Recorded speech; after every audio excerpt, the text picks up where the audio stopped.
小さな変化を大事にしてるんですよ。一つ一つの小さな変化を気づいてると、大きい変化に変わってるような感じになってると思うから、宇宙的には変化することが、宇宙の法則。宇宙は常に変化するっていうのが法則なわけね。自分を生きてれば、いつの間にか変化してたっていう感じになるんでしょうね。私とヨシさんもそうでしたもんね、この1年間見てて。そうそう。日本から世界へがやっぱりずっとあるんですよ、僕の中に。世界的にやっていきたいって思ってるのは、待ってるスターシード仲間たちがいるんですよ。ようやく、なんていうかな、本当に、大丈夫なんだなっていう気がしてきたんですよね、やっぱりね。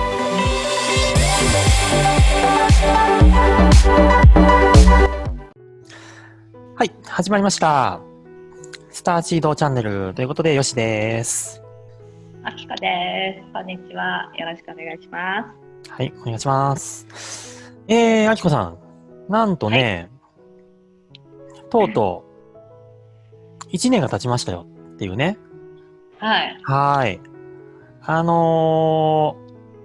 スターシードとしてね、一緒にやり始めてからちょうど1年経ったんですけども、はい。いやー、なんかこれで変化をね、やっぱりこう、お互いいろいろしたんじゃないか。そしてこう見てる人も、この1年間でいろんな変化があったんじゃないかっていうことを、ちょっとテーマにして今日はね、やっていきたいと思っているんですけども、はい。どうでしょうか、あきこさん。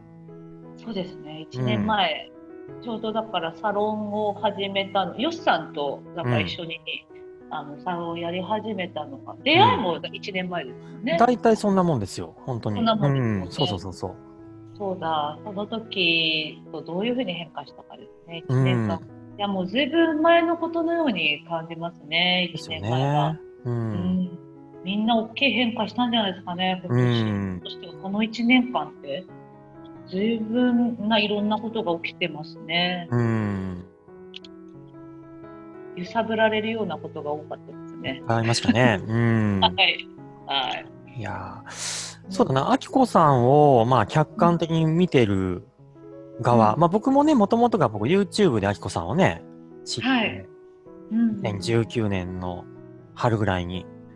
そこから見てて、その当時の記憶からして今のあきこさんは、変わりましたね。変わった。変わってる。なんだろうね。なんかもっとこう、なんだろうな。もうちょっとこう、なんていうかな。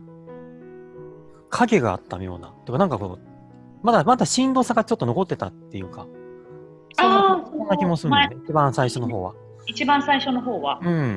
ああ、そうかもしれないな。そう。今はなんかもう常に温泉に使ってる感みたいな、使ってるようなんだけど、最初の方はちょっとこう、もっとこうなんか、なんていうんですかね、こう、ちょっとこう、しんどいところもまだあるのかなっていうぐらいの、硬さっていうの硬さっていうのでも孤独でしたね。だから孤独だったんだね。孤独だった。それはすごいありました。ずっと孤独でしたから、そのあたりがあったのか。でも1年間で変わったわ。孤独ではなくなりましたね。だよね。そうだわ。変わったんだね。よしさんですよね。だからよしさんすごい変わったんですね。なんかね、それをね、なんかよくコメントとかにこう書いてもらえるんですけど、自分では意外とよく分かってないんです、それが。変わってないんじゃないかしらって思ったりするんですよ。そうでもないの、変わってるの、やっぱり。自分で動画見たことありますか？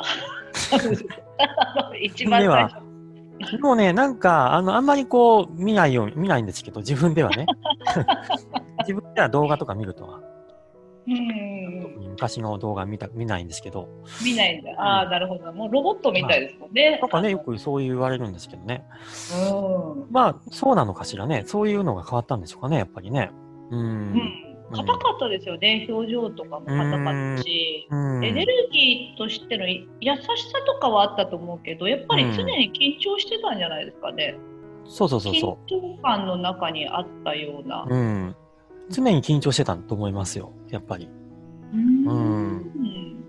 まあ、それが、まあ普通にこうね、こうカメラ捉えたら緊張するんじゃないかっていう緊張もあるんだけど、それ以上の何かのね、多分変化があるだろうなっていう、あったんだろうなっていう、なんかいろんなコメントを見るとね、そう思いますけど、そういうのって僕は自分では意外とわかんないんですよね。だから。あきこさん的にはじゃあ、どうなのかしら。はい。はいはいはい。よしさん。そうそうそう。そうですね。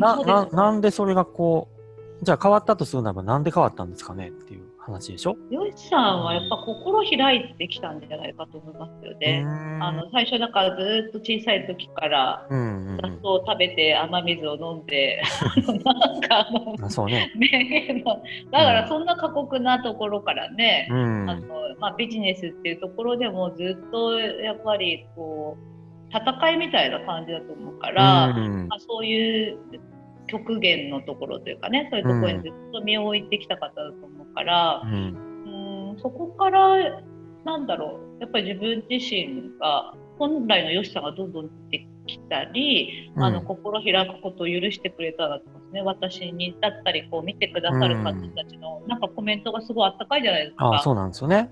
同じように共感してくれる人、あとはサロンのメンバーがね、たくさん同じようにスターシードっていうなんて概念を理解してたり、同じようなところを大事にしてるような人たちがたくさんいるんだってとこで、よしさん心開き始めたんじゃないかと。そうですね。まあそう考えると、もうどうせ自分のことなんて分かってもらえないでしょうっていう感じで常にいたかもしれないですね、もともとが。だから、まあ常にこう、いかにこう防御するか。人から防御するかみたいなね、ことを、常に何百個のこの壁を作ってですね。まあでもその壁すらも悟られないように、壁ではないよみたいなふりをするようなこともね、テクニックを覚えたりとかしてやってたと思いますよ。意味わかんないね。要はね、そういう人意外と多いと思いますよ。でもこのチャンネルでちょっとずつ変わっていく人も多いと思うんですけど、要は怖いから、まあ傷つくのが怖いとか、傷ついたことがあるから怖いとか、いろいろあるんでしょうけど、まあ人は壁を作るじゃないですか。でも、日常の中であなた壁を作ってるねってあまりにも分かりすぎるのもあれだから、いやいや壁作ってないよっていうふりをしながら壁を作ってるみたいな人も多いわけですよ。多分。それが何重にもこう積み重なっていくでしょ。そうするとこうどんどんこうなんていうかな、人と距離を置いていくようになっていくんですけど。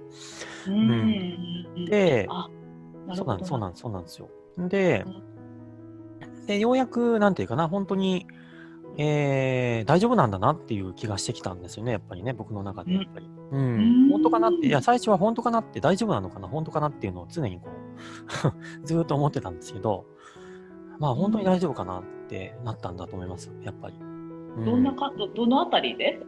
どのあたりかな、まあ徐々にでしょうね、やっぱりね。っていうのは、例えば、このチャンネルなんか特にですけど、もう自分たちのことをもう発信しちゃってるわけじゃないですか。要はこの概念とか考え方とか。だって自分の意見を言っちゃってるわけですよね。これは思いましたね。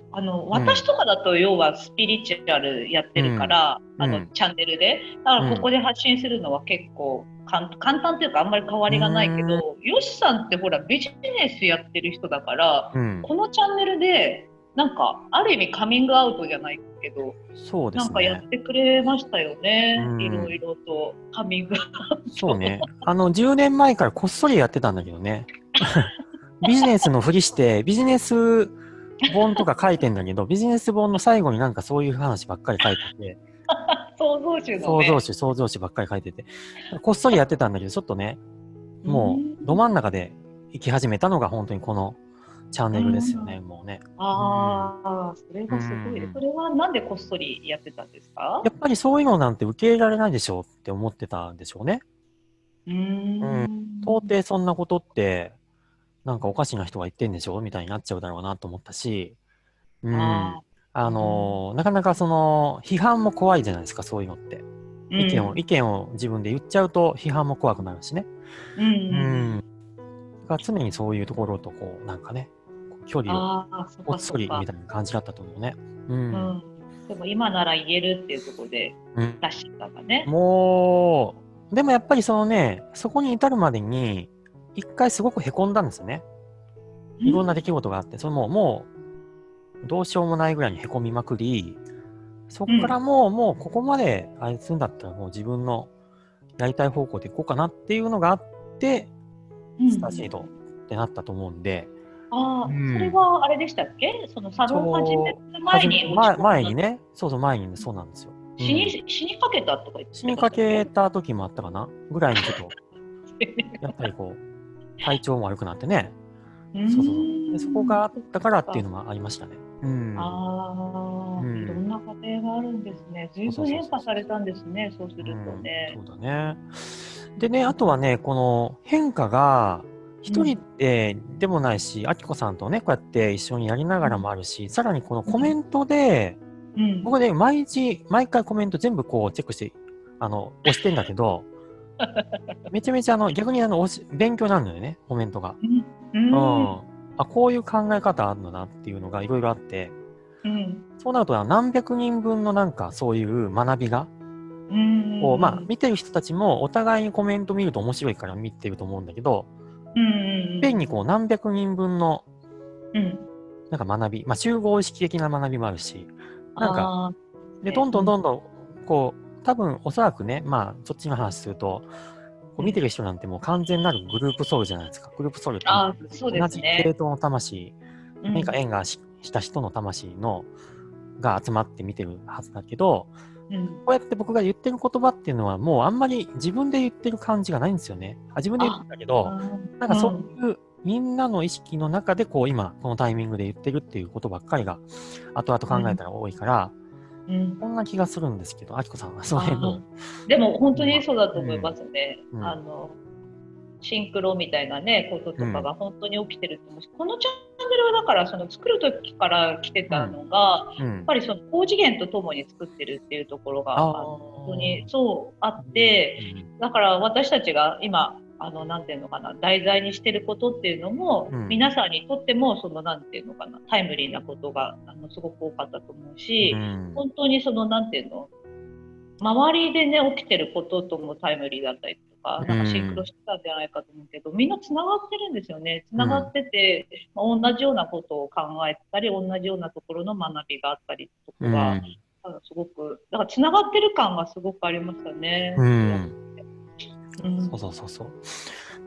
多分ね、自分の中では多分自分のまずはこのマインドブロックみたいなものとか、ね、そういういろんなブロックを外すっていうことが一番最初はね、いっぱいやったと思うんですよ。で、動画の方の最初の方も結構そういうの多かったと思うんですけど、そういうところからなんかどんどんこうなんか、こう軽くなっていくみたいな作業があって、で、だけど軽くなったと思いきやまた違うこんな観念やブロックがあるのね、みたいなのがどんどん表面にガーッと出てきて、でもいろんな角度でこう、ガンガンこうね、いわゆるこう、なんていうかな、まあ、なんかね、ニュートラルにしていった気がするんですけど、でもどうですか？そういうのもありました？あきこさんも。ありましたね。なんかもう、まあ、この1年間、私で言うと、サロンっていう、なんていうの、よしさんはね、いろいろサロンっていうものに関わってきてるから、あれですけど、まあ、1年間、このサロンっていうものを初めて私も始めて、なんかいろんな喜怒哀楽であったり、たくさんの人のニーズ、YouTube のチャンネル以外のところで、そういう大きい、たくさんの人たちと関わるっていうことを、やってきて、やっぱすごく楽しいこともあったりするけど、苦しいこともあったりして、その成長の過程とか、でもよしさんがいてくれたり、このチャンネルの皆さんがいてくれたり、サロのメンバーがいたりして、本当にこうたくさんの学びがあったんですよね。それもすごい出たんじゃないかな、このチャンネルの中で。そうですよね。で、ね、楽しかった。例えばサロンの方で、やっぱりこういろいろね、やっぱりコミュニティっていうのはやっぱりいろんなこと起きるじゃないですか。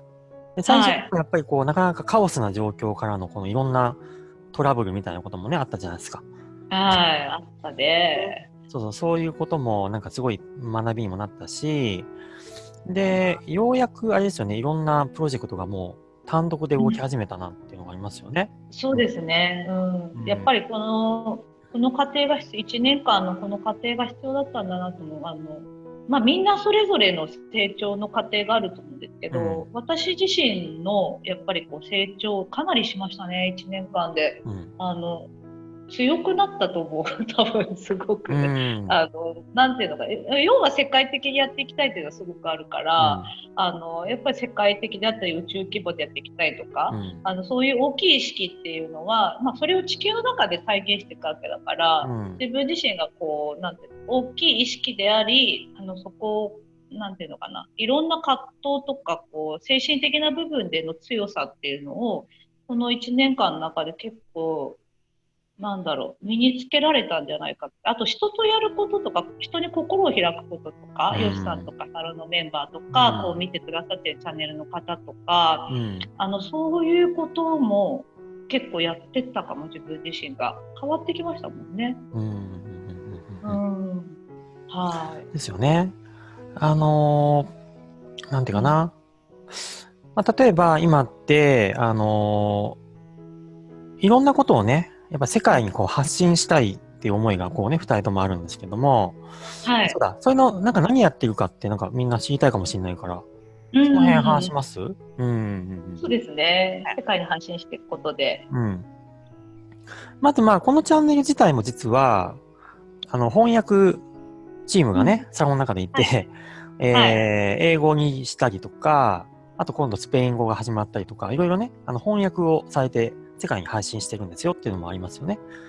あとは、またこう吹き替え版も今度やろうかなとか思ったりとか、あと、あれですよね、なんかこう世界向けのフェスみたいなのもやろうと今してますよね。そうなんですよね。イメージが来てるので、宇宙フェスがこのコロナがね、落ち着いたらになると思うんですけど、どういう形でオンラインになるかもしれないし、その現地に行ってっていう、でもこれから結構現地に行ったりとか、するイメージがやっぱ来てるんですよね。そうですか。もういっぱいやりたい。なんかそういうのの準備じゃないけど、やっぱ歌とか、ヨシさんがね、こうやってスポーツされてるのを出してくれたりとか、私も歌ってるのを来てたり、あとダンスとか、サロンの中のメンバーは本当に多彩ですから、いろんなことやってる方たちと共に、こうやって出していきたい、外にこう出していきたいっていう気持ちがすごくあって、たくさんの方に見ていただきたいっていうのがありますね。ビジョンが来てますね。そうなんだよな。で、やっぱり日本の、日本からって、マキコさんはね、今インドだけど日本人なわけだから、日本から世界へがやっぱりずっとあるんですよ、僕の中に。これは、このスターシートの活動の前からなんか世界に向けた何かをしなければっていうのがずっとあって、そういうのってあります？ちなみに、マキコさん。いや、あります、あります。もうそれは、そうですね、私が海外に興味を持ったあたりからずっとあるんだよね。なんか私のこの意識、日本人の意識というか、だから結局、宇宙意識だったりするのかな、日本人の意識。日本人っていうか、日本の集合意識なのかな、わかんないけど、なんかそれをこう世界にっていうのとか、なんか宇宙にとか、そういうのすごい来てますね。ずっと思ってるし。なんかそれが、なんて言うんだろう。私たちが思ってる以上に重要なことなんだと思うし、あとなんかこう、今、すごく待ってる人たちがたくさんいるんだろうなと思うんですね。でもそれのこう見せ方であったり、打ち出し方とか、こういろんな人たちが受け取れるように分かりやすく打ち出していくってこととか、やっていくっていうことなんだろうな。そういう、もうなんていうのかな、協力者っていうのがたくさんいますからね。なんかそういう流れになってるなっていう感じですね。楽しみだな。楽しみだね。あとこうやって1年間の変化の話をね、やってきたんだけど、なかなか私はなかなか変化まだあんましなかったりしてないんだよっていう人もね、いるかもしれないじゃないですか。変化したいんだけどできないっていう人もいるかもしれないじゃないですか。それに対しては何かアドバイスとかありますかね？してないようでしてるんですよね。本当に小さな変化、要は大きい変化をしてることがすごいことのように見えたりすると思うんですけど、小さな変化を大事にしてるんですよ。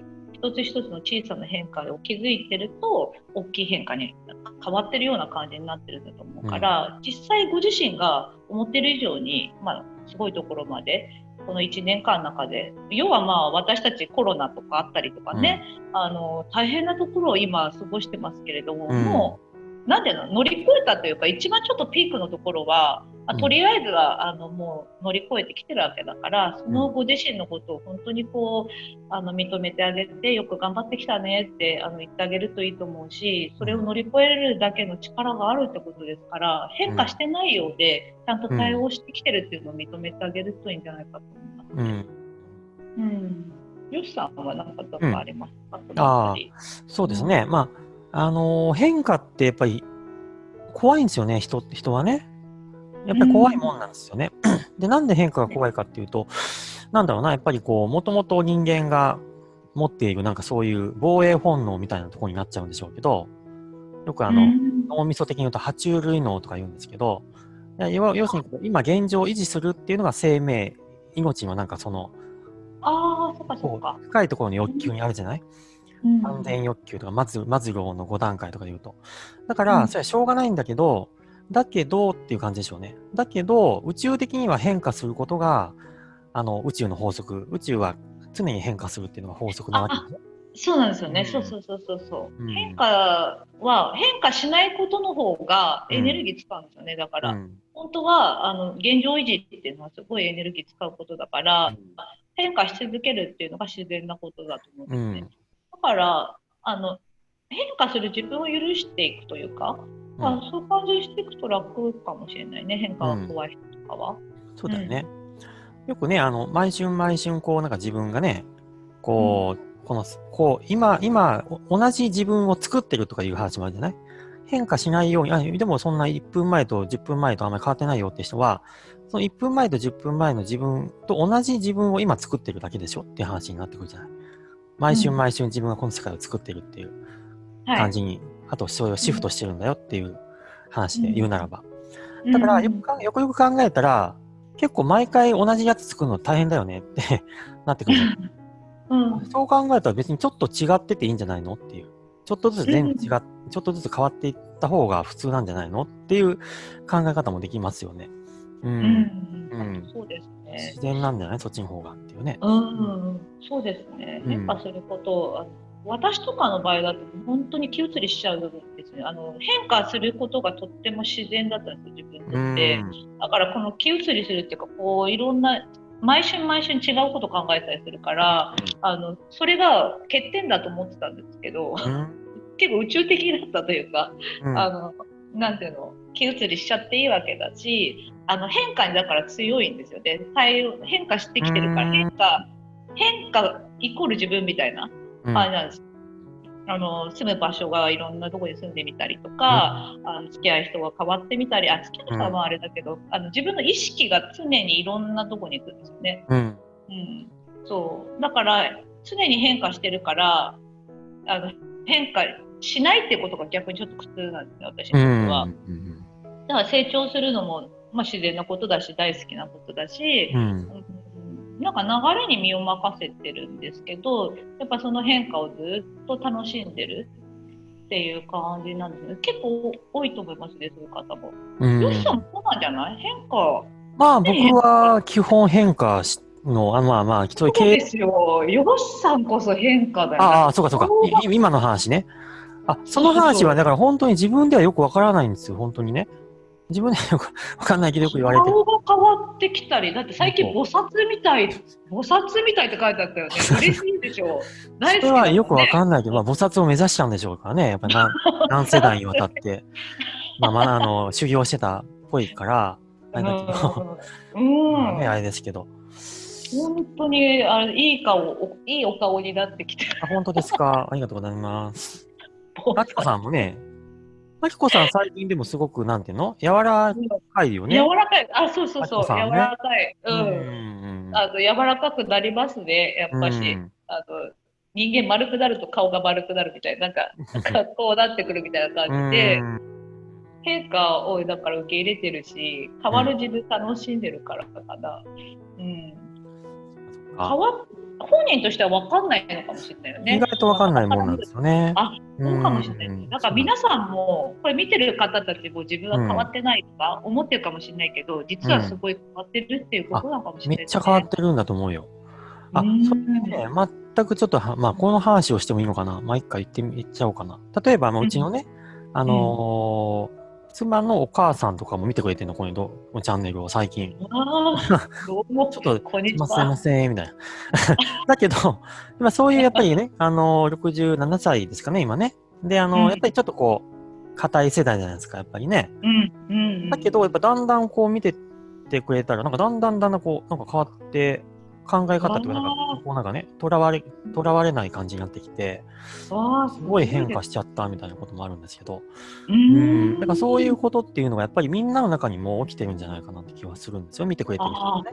本当にだからね、やっぱりこう世界的に見ても、だからコロナであったり、天変地異があったり、こう自分の身近なところで本当に変化、なんて生活が変化するようなことが起きていたり、するわけじゃないですか。そこでやっぱり自分っていうのにみんな立ち戻って、結構こうなんていうの、向き合ってるじゃないですかね。向き合ったり、そういうきっかけがみんな起きてるから、お母様とか、私の YouTube チャンネルのところも結構来てますね。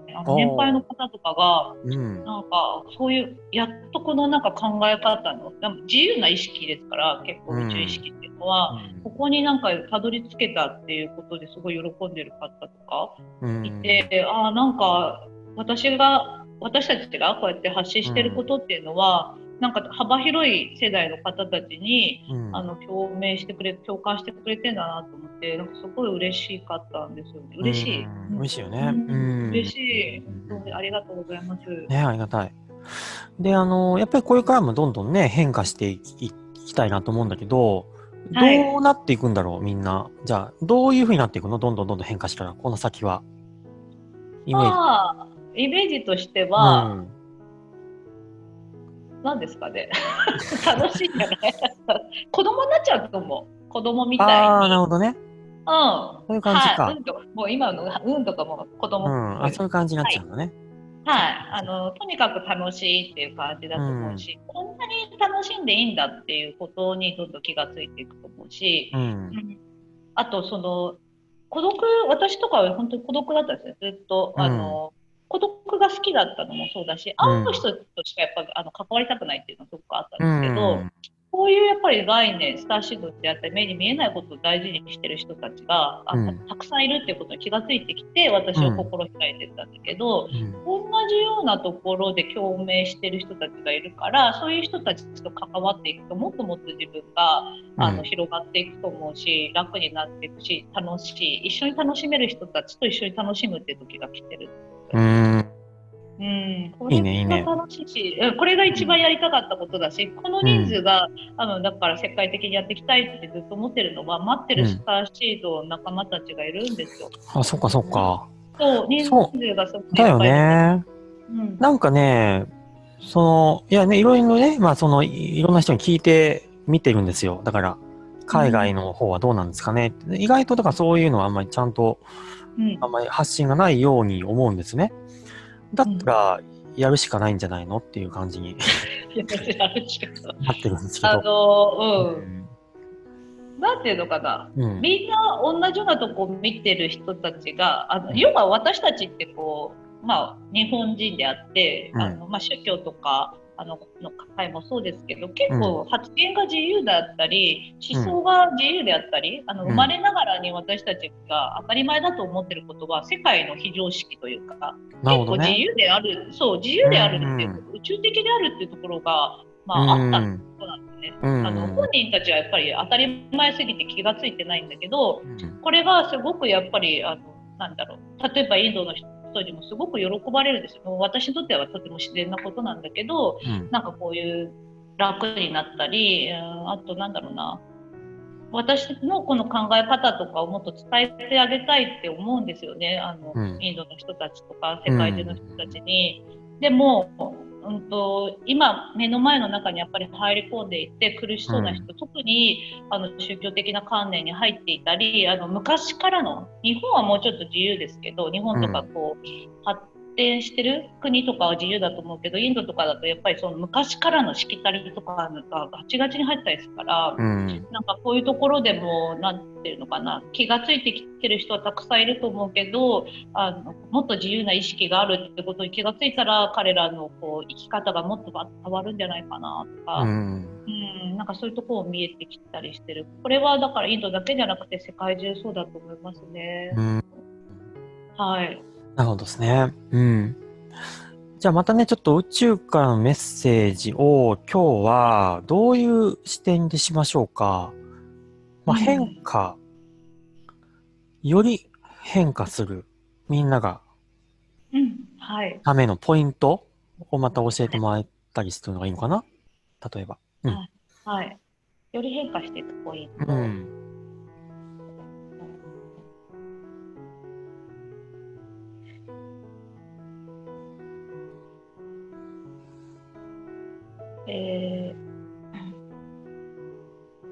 あなたが自分を生きると決めること、自分の心かな自分の心を生きるって決めることをすることによって、あなたたちが、思ってる以上の変化、高次元が手を出しやすいってことかな。たくさんの存在とともにすごいところまでやっぱ連れてってくれるっていうのがあるので、あなたたちが、生き方を変えたり、高次元とともに進んだりしていく時が来ているっていうことを言っています。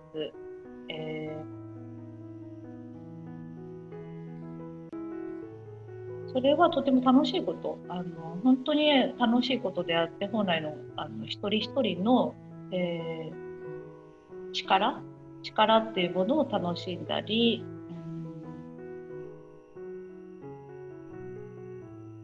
知っていくっていうことになってくるので、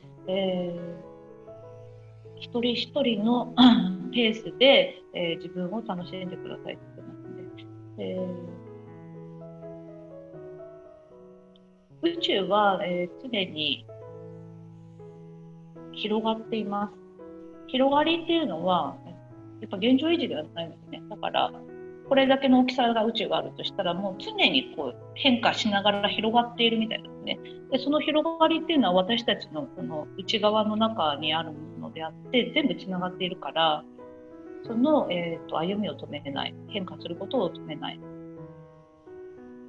自分が止まっているように見えても変化してるっていうことだから、どれを選択してもいいっていうことを言ってるのかな。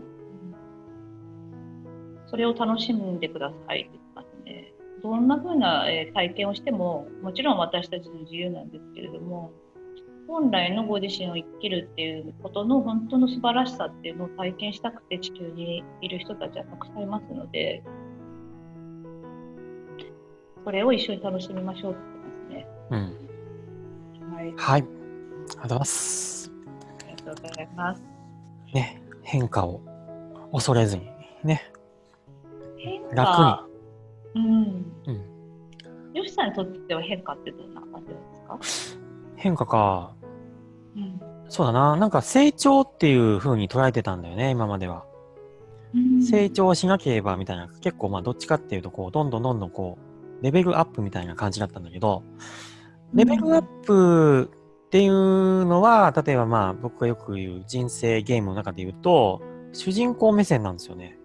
主人公目線だと、確かにこの世界が有限で、その中で頑張って成長していくっていうゲームなんだけど、でもやっぱりその創造主の視点で言うと、レベルアップ自体にそこまでなんかめっちゃなんていうの、そこが目的ではないことが分かっちゃうじゃない？